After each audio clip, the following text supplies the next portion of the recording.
Il y en a qui perdent des années à apprendre les bases de la magie. D'autres pensent savoir ce qu'ils veulent en faisant des marchés douteux.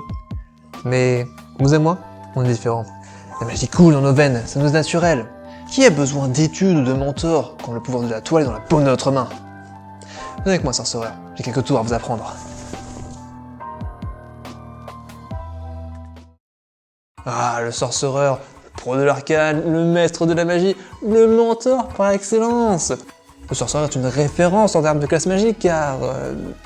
Bon, on n'apprend pas beaucoup de sorts, mais ce qui est important, c'est ce qu'on en fait avec. Et oui, notre versatilité ne vient pas de notre grand arsenal de sorts, mais de notre capacité à modifier les sorts. Si à première vue le sorcereur est une classe assez similaire au magicien, votre liste de sorts plus limitée fait que vous allez souvent remplir un rôle de DPS dans votre groupe. Vous avez la plus petite liste de sorts parmi les fullcasters, mais vous pouvez en lancer plus.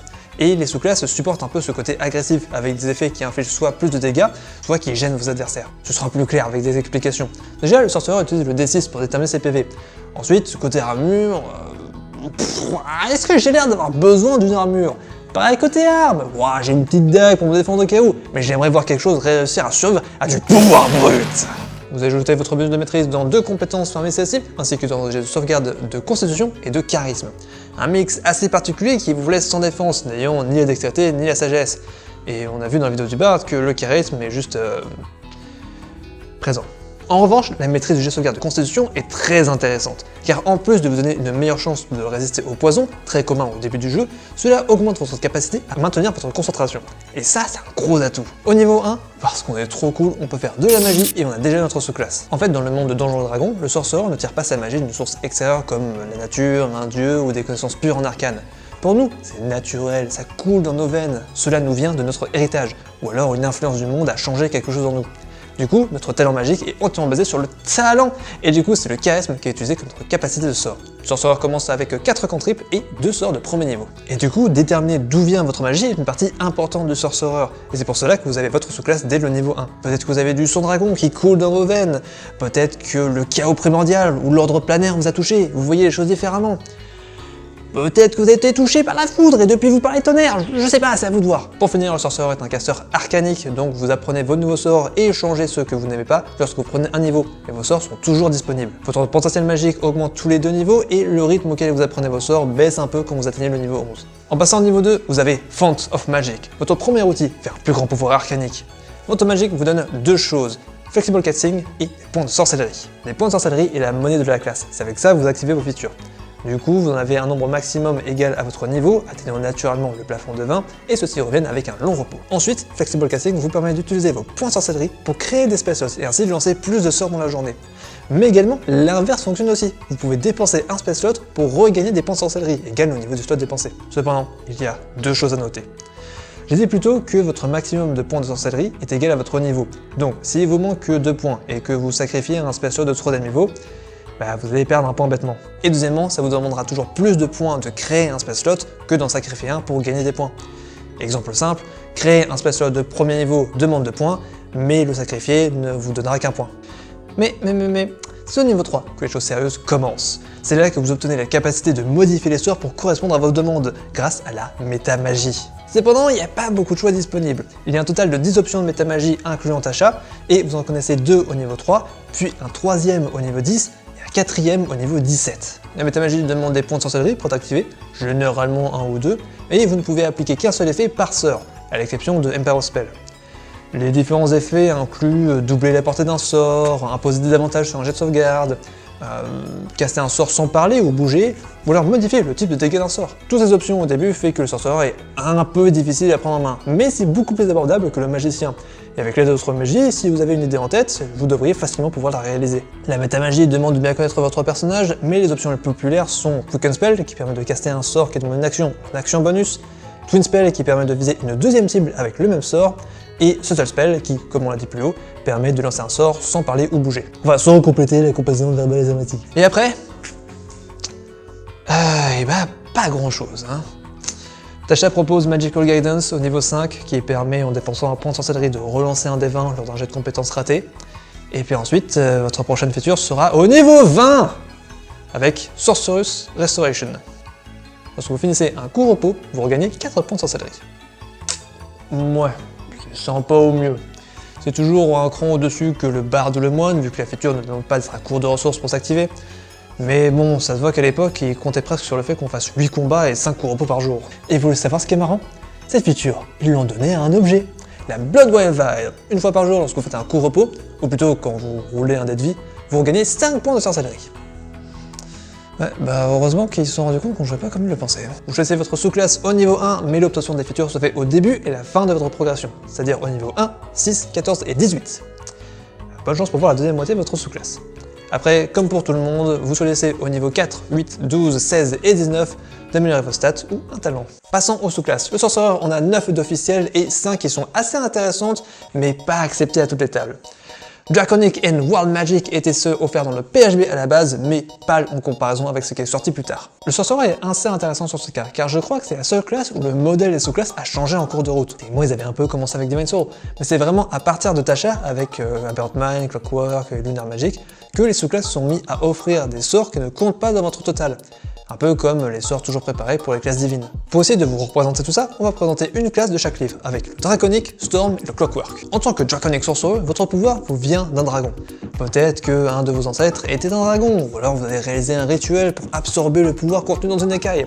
En tout cas, qu'importe d'où ça vient, maintenant vous êtes en partie dragon. Quand vous choisissez cette sous-classe, vous devez définir quel type de dragon vous a donné vos pouvoirs. Donc si c'est un dragon bleu, or, argent, noir... Bon, en réalité, ça n'affecte qu'une seule feature de toute la sous-classe, mais ça peut aussi vous aider à déterminer votre apparence. Au niveau 1, vous parlez naturellement le draconique, et lorsque vous faites un jet de compétence de charisme pour vous adresser à un dragon, votre bonus de maîtrise est doublé. En plus de ça, vous gagnez un point de vie supplémentaire par niveau dans la classe, et si vous ne portez pas d'armure, votre écaille vous offre une armure naturelle. Votre classe d'armure est du coup 13, plus votre dextérité.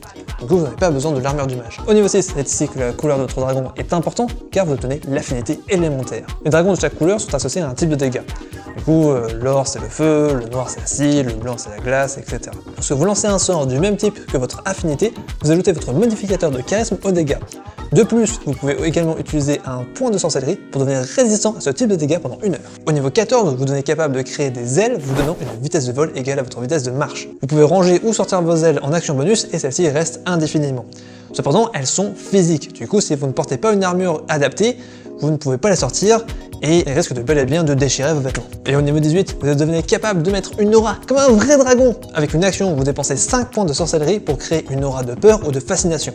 Les créatures dans un rayon de 60 pieds commençant leur tour doivent réussir un jet de sauvegarde de sagesse ou alors être effrayées ou charmées. L'effet dure 1 minute et demande votre concentration, mais si une créature réussit son jet, elle est immunisée à l'effet pendant 24 heures. Cette première sous-classe pose du coup les bases de ce que doit offrir une sous-classe de sorcereur. Elle est assez correcte, elle ne demande pas beaucoup de ressources, la feature niveau 1 est très bien pour le début du jeu, et le reste est ok+, même si je trouve qu'elle se limite beaucoup. Vous allez comprendre avec la suite. Storm Sorcerer, votre pouvoir vous vient de l'air élémentaire. Oui, je sais que l'air est un élément, mais dans Donjon Dragon, les plans élémentaires sont quelque chose d'important. Et quand on parle de l'air élémentaire, on parle de l'énergie qui vient du plan élémentaire de l'air. C'est de là que vient le vent, les tempêtes, les orages. En tout cas, vous êtes connecté aux tempêtes et au vent. Pour commencer, au niveau 1, vous parlez primordial, ce qui vous permet également de communiquer avec les créatures qui parlent une langue élémentaire. Donc Aqua, Nora, Niknan ou Terran. Ensuite, quand vous castez un sort de premier niveau ou plus, vous pouvez utiliser une action bonus pour créer une bourrasque de vent et vous déplacer. Vous pouvez vous déplacer de 10 pieds avant ou après avoir cassé le sort, ce qui peut vous permettre de soit aligner votre ligne de tir, ou alors vous éloigner d'un ennemi, car vous êtes assez fragile et ceci ne provoque pas d'attaque d'opportunité.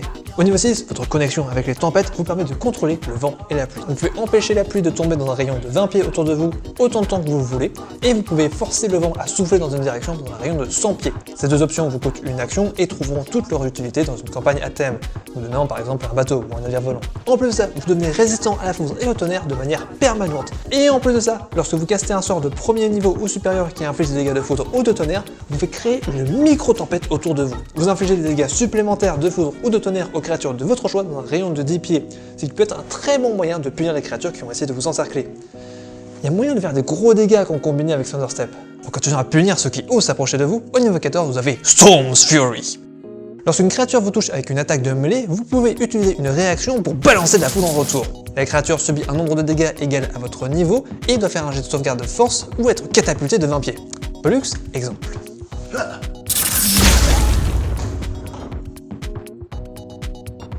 va, Pollux?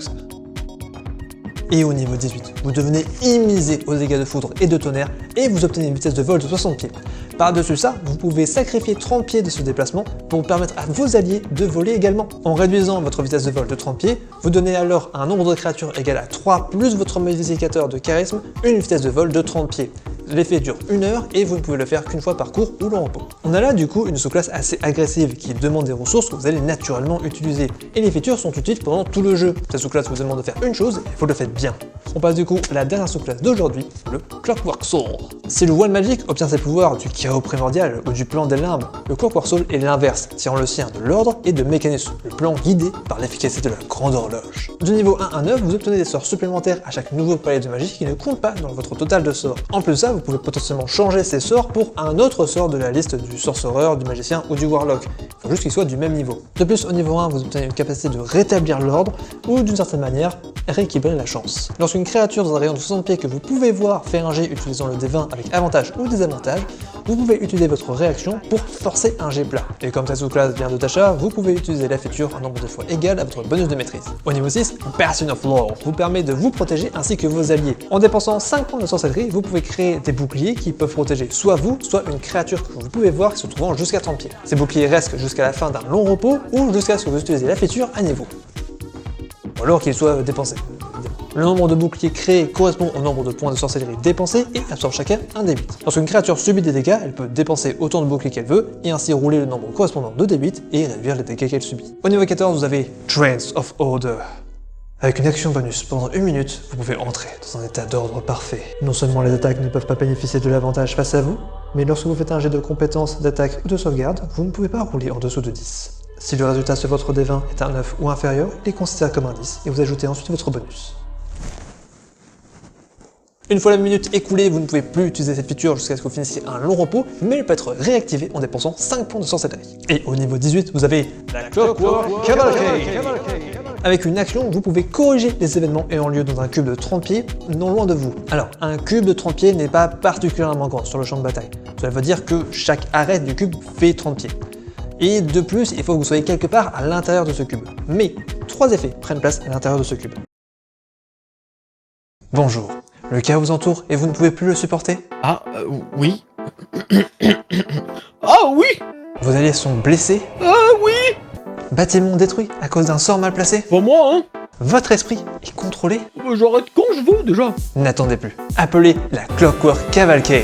Avec la Clockwork Cavalcade, profitez de bonus inégalés dès maintenant. Profitez de 100 PV à distribuer comme vous le souhaitez parmi vos alliés. Oh. Les bâtiments sont réparés immédiatement. Cela inclut oui, également les objets magiques et votre équipement. D'accord. Mais surtout, le plus grand atout de la Clockwork Cavalcade et son 3e effet. Tous les sorts de 6e niveau inférieur présents dans le cube prennent fin immédiatement. Le membre du culte était effectivement le méchant.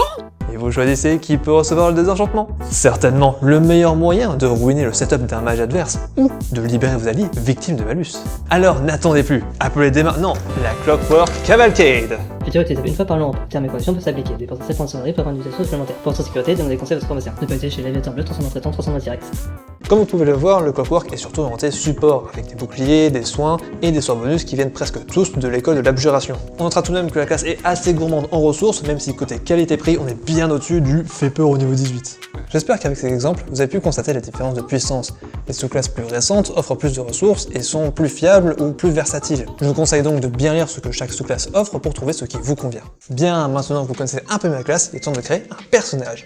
Bon, d'abord, il me paraît évident que le charisme est votre stat la plus importante, c'est elle qui détermine l'efficacité de vos sorts et de vos features. Ensuite, la dextérité et la constitution sont plutôt importantes, mais vous êtes plutôt invité à choisir la constitution. Après tout, c'est avec ça que vous allez maintenir votre concentration, et cela va vous rendre un petit peu plus solide que le bibliothécaire qui vous sert de magicien. En termes de race, oui, le tiefling, le demi-elfe sont les plus évidents, mais peut-être regarder un peu ce qu'il fait ailleurs.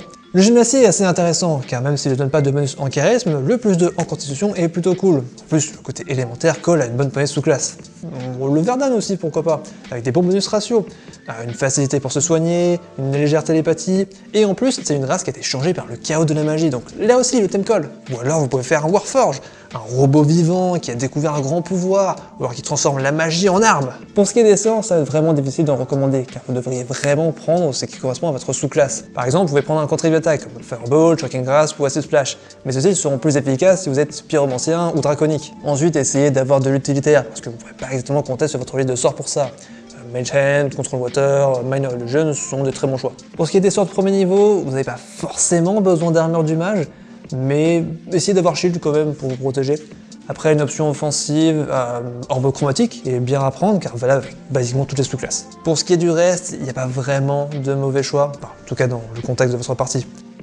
Et c'est surtout de prendre des choses qui synergisent avec votre sous-classe. Et voilà, avec ça, vous devriez avoir une petite idée de comment révéler votre talent.